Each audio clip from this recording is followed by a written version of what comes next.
भगवान ने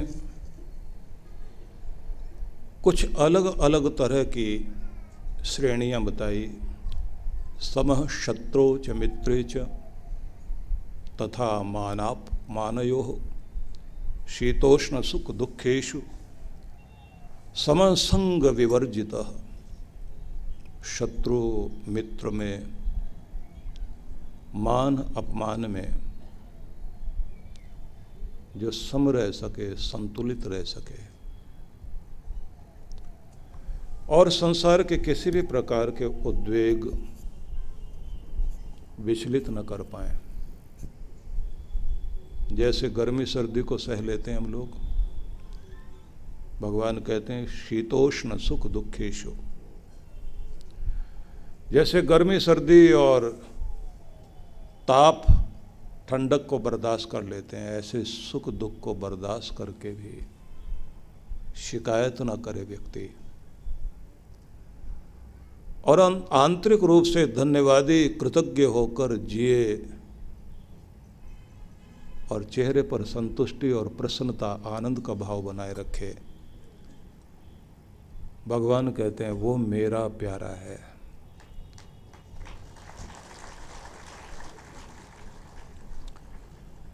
ये भी कहा संग विवर्जित। इस संसार की हर वस्तु व्यक्ति के साथ चिपक जाती है, उसकी स्मृतियाँ, उसके साथ हमारा अपनापन, उसके साथ हमारा ममत्व, हमारा अटैचमेंट वस्तु से, व्यक्ति से, पदार्थों से, स्थान से, समय से, हालात से, सब से हम लोग कहीं ना कहीं इतने ज़्यादा चिपक जाते हैं, वहाँ हमारी मैं बस जाती है, जिसको छोड़ने में फिर दर्द होता है। क्योंकि दी हुई हर चीज़ इस दुनिया की लौटानी पड़ेगी। जिसकी है वो लेगा और वो बहुत शक्तिशाली है। भगवान देता है, हर चीज़ उसकी तरफ लौट आती है। हम अपने अधिकारों का ट्रांसफ़र करें, उसकी दी हुई चीज़ों को उसके प्रति समर्पित कर दें। अर्पण करना, तर्पण करना, समर्पण कर देना, ये हमारे रीति में और नीति में चलता रहे। भगवान कहते हैं तब तुम मेरे प्रिय कहलाओगे। तुल्य निंदा स्तुति मौनी संतुष्टो एन केनचित अनिकेत स्थिर मतिर भक्तिमान में प्रियो नरः। भगवान ये भी कह रहे हैं निंदा स्तुति में तुम तुलना न करके सम अवस्था से गुजर सको, क्योंकि जीवन में ये सब चीज़ें आएंगी। मान मिला है तो अपमान भी, और संयोग है तो वियोग भी, पाना है तो खोना भी, लिया है तो देना भी पड़ेगा, मिले हैं तो बिछड़ेंगे भी। सबको ये सारी चीज़ें सहनी पड़ती हैं। बड़प्पन यही है, मानसिक स्थिति को संभाल लिया जाए। जो लोग नहीं संभाल पाते, मानसिक आघात उनके जीवन में आ जाता है, समय उनके लिए रुक जाता है और जिंदगी में दर्द बढ़ने लगता है। एक महिला को मैंने देखा, 20 साल पहले उसका छोटा सा बच्चा स्कूल जाते हुए मोटर एक्सीडेंट में उसकी मौत हो गई। टिफ़िन पड़ा रह गया, उसका छोटा सा स्कूल बैग, उसके हाथ में एक छोटा सा रुमाल था। देखने वाले लोगों की सबकी आंखों में उस मौत के आंसू थे, लेकिन माँ ने जब अपने बच्चे को उस हालत में देखा, न तो रो पाई, न चीख पाई, सहम गई, वहीं बैठी रह गई। सबने रुलाने की, हिलाने की बहुत कोशिश की। और 20 साल बीतने के बाद भी शमशान घाट के बाहर बैठी हुई वो हाथ में अपना बैग स्कूल वाला और टिफ़िन, उसमें कुछ खाना लेकर आती थी। बोलती थी मेरा राजू स्कूल से आने वाला है, वो आएगा ज़रूर। उस महिला की खुद की अवस्था ऐसी हो गई, लोग देखकर उसे कहते थे पगली है, पगली माँ है। जरा सोच के देखिए कि उसके लिए वो वक्त वहीं रुक गया, वो सन, वो महीना, वो दिन, वो घड़ी, वो वहीं रुकी हुई, उसकी घड़ी आगे नहीं बढ़ी। बार बार वही शब्द दोहराती है, मेरा बेटा आने वाला है। जबकि इस दुनिया का वक्त किसी के लिए नहीं रुका करता। दर्द की नदी को पार करके दूसरे किनारे पर लगना पड़ता है, खुद को संभालना पड़ता है। किसी के जाने के बाद हम भले ही भावुक होकर कितना भी कह दें कि तुम क्या गए, वक्त रुक गया, मंदिरों की घंटियों के स्वर रुक गए हैं, मेरे लिए दिन होता है लेकिन वो अभी भी उसमें उजाला नहीं है। चांद निकलता है लेकिन उस चांदनी में अब कोई आकर्षण नहीं है। दुनिया है, दुनिया की रंगीनियां हैं, लेकिन मेरे लिए तो बुझे हुए तारे दिखाई देते हैं। कहने के लिए शब्द लगते हैं अजीब, लेकिन अगर हम अपने आप को संभाल लें, क्योंकि संभालना ही पड़ता है, तो ही आगे बढ़ सकते हैं। और संसार घटनाओं का प्रवाह है, इसमें हर पल कुछ न कुछ घट रहा है। यही घड़ी है जिस घड़ी में हम लोग यहाँ बैठे हैं। कहीं किसी की चिता जल रही होगी और कहीं हॉस्पिटल में कोई बच्चा जन्म ले रहा होगा, किसी का सुहाग उजड़ रहा है और किसी का घर बस रहा है, किसी की अमीरी बनी होगी इसी पल में और किसी के हाथ से रासा जाता रहेगा। एक जैसी स्थिति किसी की भी नहीं। न जाने हमारा भाग्य और हमारा कर्म हमें क्या क्या दिखाए। कृष्ण भगवान कहते हैं अपने आप को संभालना सीखो, और ट्रेंड करने के लिए वो कहते हैं। इसलिए भारत के ऋषियों ने तप को बड़ा महत्व दिया। भारत के ऋषियों ने कहा कि तुम्हें तप करना चाहिए, तपस्या करते करते अपनी आत्मिक शक्ति को इतना प्रबल बनाओ कि वक्त के पार जा सको, स्थितियों से ऊपर उठकर जी सको। कोई दबाव, कोई प्रभाव तुम्हें प्रभावित न कर सके, रुलाने वाली घड़ियां तुम्हें रुला न सकें, और तुम्हारे सामने तुम्हारे जो कर्तव्य हैं उन्हें तुम निभा सको। जिंदगी की समस्याओं से कहीं भी भागो नहीं, तुम उनमें जी भर के जी सको। भगवान कहते हैं कि ऐसी स्थितियों में जब आप ऊंचे उठते हैं, स में प्रिय शब्द का प्रयोग करते हुए भगवान कहते हैं वो ऐसा कोई जो होता है मेरा प्यारा है। मैं ये निवेदन आप सबसे करना चाहता हूं, जिंदगी जीने के लिए ये बहुत आसान बनाने का एक मार्ग है कि जैसे आप बदलते हुए मौसम में अपने आप को शिकायत नहीं कर सकते, कहोगे ये तो ज़िंदगी का हिस्सा है, तो वैसे ही सुख दुख को भी सहज भाव से स्वीकार करें। लेकिन भगवान यहाँ रुकते नहीं, वो आगे कहते हैं कि इससे भी बड़ी चीज़ है संतुष्ट रहना और जीवन में पाई हुई सभी तरह की उपलब्धियों के साथ आभार व्यक्त करते हुए जीना, धन्यवादी बनकर जीना। जब आप धन्यवाद करते हैं तो भगवान से और कुछ पाने के योग्य बनते हैं, बहुत कुछ मिलता है आपको। शिकायतों में खो देते हैं और धन्यवाद में पा लेते हैं। इसलिए धन्यवाद करना सीखिए कि शुक्र है तेरा मालिक, तेरी बहुत मेहर है, तेरी बड़ी कृपाएं हैं। जब आप हर स्थिति में धन्यवाद करने वाले बनते हैं तो और दया होगी। इसे भी ध्यान में रखिए। भगवान ने एक शब्द और कहा, अनिकेत। निकेत, निकेतन, ये घर के लिए कहा जाता है। अनिकेत शब्द का अर्थ यहाँ कोई घर नहीं है, मतलब ये दुनिया जिसे आप अपना सदा का ठिकाना मान रहे हैं, ये ठिकाना नहीं है। असली ठिकाना भगवान का धाम है, वहीं लौटना पड़ेगा, वहीं जाना पड़ेगा।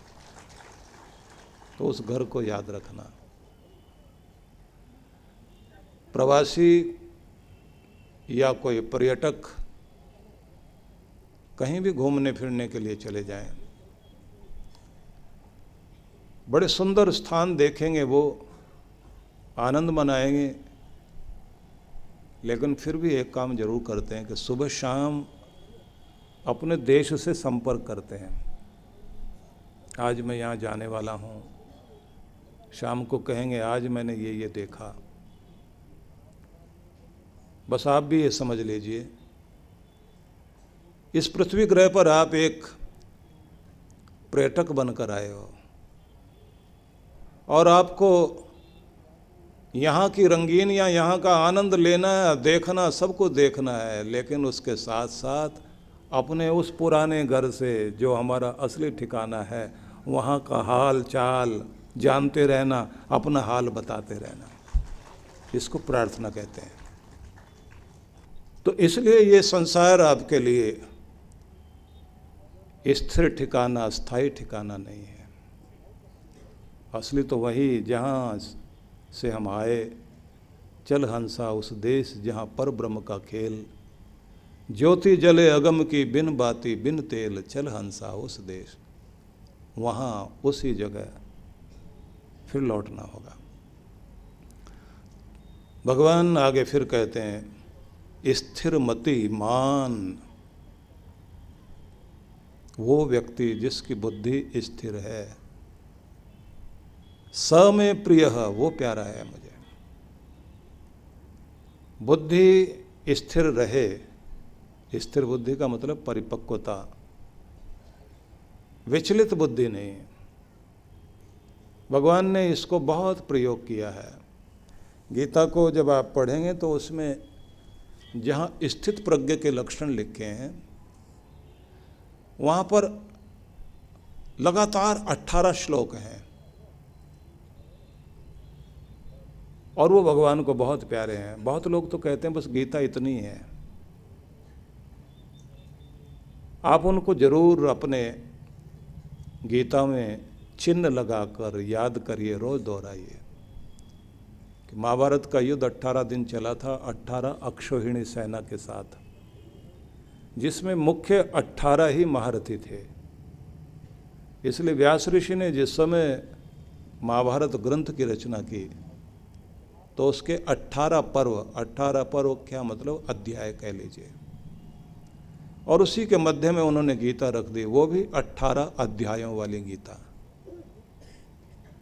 18 लगाने के बाद फिर कृष्ण भगवान की गीता को, उनके संदेशों के 18 श्लोक गीता में ऐसे रख दिए जहाँ वो कहते हैं कि अपनी बुद्धि को स्थिर बनाओ, क्योंकि सारे जगत में जितनी भी योनियां हैं उनमें मनुष्य के पास विशेष क्या है, इसके पास बुद्धि है, ये बुद्धिमान है। और इसकी बुद्धि कैसी होनी चाहिए, स्थिर बुद्धि, स्थित प्रज्ञ, इस सब का बड़ा सुंदर वर्णन कृष्ण भगवान ने किया। वो 18 श्लोक आप गीता में जरूर पढ़ना। आपके पास घर में एक गीता जरूर होनी चाहिए। हर वो घर, भारतीय का घर, हिंदू का घर, कृष्ण को मानने वाले का घर, उसके घर में गीता जरूर होनी चाहिए।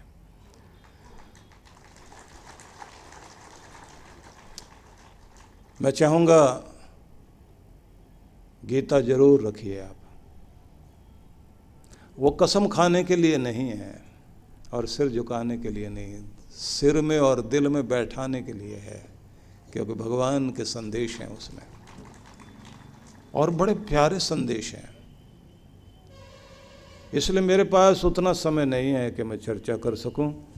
हाँ, ये बात ज़रूर मैं कहूँगा कि हम मिले हैं, मिलेंगे, फिर भी हम लोग आएंगे, बैठेंगे और बहुत सारी चर्चाएं करेंगे। यद्यपि मैं हर दिन किसी न किसी रूप में आपके घर में स्क्रीन के माध्यम से ही सही आता हूँ, आप मिलने की चेष्टा ज़रूर करना। टीवी पर सही अंतर थोड़ा सा ज़रूर होता है। कुछ लोग कहते हैं कि टीवी की बात और है, सामने बैठने की बात और है। बिल्कुल उसी तरह से है कि जैसे माँ भोजन बनाए और ताज़ा ताज़ा बनाकर वहीं किचन के सामने बैठाकर आपको खिलाए प्यार से, उसका नाम तो है सत्संग। और जो टिफ़िन में रखकर भेजा जाता है उसका नाम है टीवी पर सत्संग देना। तो खाना तो दोनों ही तरह पड़ता है। तो कभी कभी सत्संग में सही और कभी टिफ़िन में सही, लेकिन रोज़ आप मुझसे जुड़े रहें, मैं आपसे जुड़ा रहूं और हम दोनों मिलकर भगवान से जुड़े रहें, ये बहुत आवश्यक है। आप सबके प्रति मैं बहुत सारी मंगल कामनाएं करता हूं। जहां एक ओर आज विश्व अपने विकास की चरम सीमा तक पहुंचने का दावा कर रहा है, वहीं दूसरी ओर समाज का एक ऐसा वर्ग भी है जो सही समय पर मार्गदर्शन न मिलने के कारण शोषण, आतंक, नशा, बाल मजदूरी जैसी सामाजिक बुराइयों के चंगुल में फंसता जा रहा है। इस वंचित वर्ग को समाज की मुख्य धारा से जोड़ने के लिए विश्व जागृति मिशन फरीदाबाद अनेक सेवा परिकल्प चला रहा है। शिक्षा समाज के विकास का मूल आधार है। इस दृष्टिकोण से गरीब बच्चों की शिक्षा के लिए ज्ञानदीप विद्यालय की स्थापना हुई। सन 2001 से प्रज्वलित वो ज्ञान का नन्हा सा दीप आज ज्ञानदीप विद्यालय के रूप में एक मशाल बन चुका है, जिसके आलोक में लड़के व लड़कियों की अलग अलग निशुल्क शिक्षा की व्यवस्था है। विद्यालयों के बच्चों को किताबें, कॉपियां, ड्रेस, जूते, बैग के साथ एक समय का भोजन प्रसाद भी निशुल्क दिया जाता है। जब ज्ञान तीर्थ की निस्वार्थ सेवा की गूंज देश के महामहिम राष्ट्रपति जी और प्रधानमंत्री श्री नरेंद्र मोदी जी तक पहुंची, तो उन्होंने भी सद्गुरु जी के प्रयास की सराहना करते हुए इन बच्चों को आशीर्वाद दिया। देश के प्रधानमंत्री श्री नरेंद्र मोदी जी ने बेटी बचाओ बेटी पढ़ाओ का नारा दिया है। इसी क्रम में सद्गुरु सुधांशु जी महाराज की प्रेरणा से बेटी को आत्मनिर्भर बनाओ लक्ष्य के साथ अनेक कल्याणकारी कार्यक्रम भी निशुल्क संचालित किए जा रहे हैं, जैसे सिलाई कढ़ाई प्रशिक्षण केंद्र, कंप्यूटर प्रशिक्षण केंद्र, ब्यूटी पार्लर प्रशिक्षण केंद्र, संगीत कला प्रशिक्षण केंद्र, योग और ध्यान साधना केंद्र। तो ये कुछ कलियां हैं जिनको आपके प्रेम की बूंदें मिलें, ये मुस्कुराएंगे, खिलेंगे और मनुष्यता खिलेगी और हम अपने परमात्मा के प्यारे इंसान कहलाने के योग्य बनेंगे।